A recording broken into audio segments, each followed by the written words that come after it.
Magandang araw, welcome sa channel na ito. Ngayon, ibahagi ko sa inyo ang aking kaalaman sa karunungang lihim.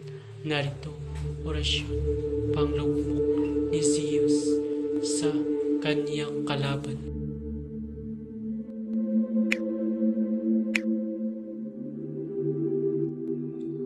Pamilin, mahalin at pagkaingatan ang bawat ibinabahagi ko sa YouTube channel nito. Ang kapangyarihan na kapaloob dito ay lubhang maiwaga. Gamitin lamang sa kabutihan at pagganap ng kalooban ng Diyos. Maginuwaran at laging sa puso't isip ang 7 layunin. Una, isabuhay ang 4 na gintong simulain makadiyos, makabayan at makatao, makakalikasan. Pangalawa, isagawa ang pag-ibig sa Diyos, pananampalataya at pag-asa sa pamamagitan ng tiyaga. Pangatlo, isakatuparan ang kabutihan, katuwiran, kalinisan, katotohanan at kadalisayan, kaliwanagan at kababaan ng kalooban. Pangapat, ipagpalaganap ang pagkakaisa, pagmamahalan, pagtulong sa kapwa, pagmimisyon, paglilinis ng sarili at pagbabago na paunlad.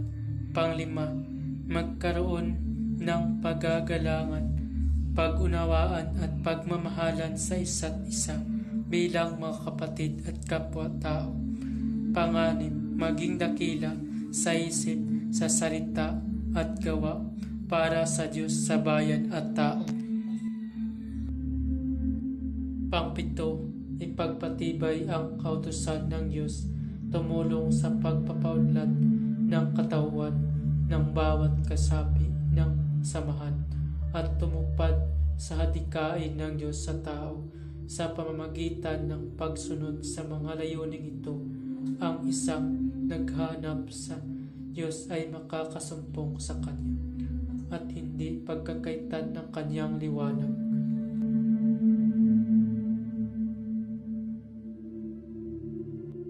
Pamamaraan ang paggamit ng orasyon ay kailangan magdasal muna ng 3 Ama Namin, 3 Aba Ginoong Maria, 3 luwalhati at 3 sumasampalataya at isunod ito. Narito ang orasyon.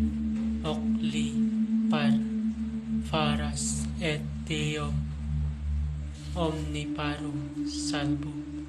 Ocli par faras et Deo omniparum salvum. Usalin ang orasyon ng 3 beses at iihip sa iyon kalaban para malugmok ito. Maraming salamat. Babalak ang lahat ng orasyon na aking ibinabahagi ay lubhang makapangyarihan. Gamitin lamang sa kabutihan. Kung sino man ang gumamit sa masama ay mayroong bad karma.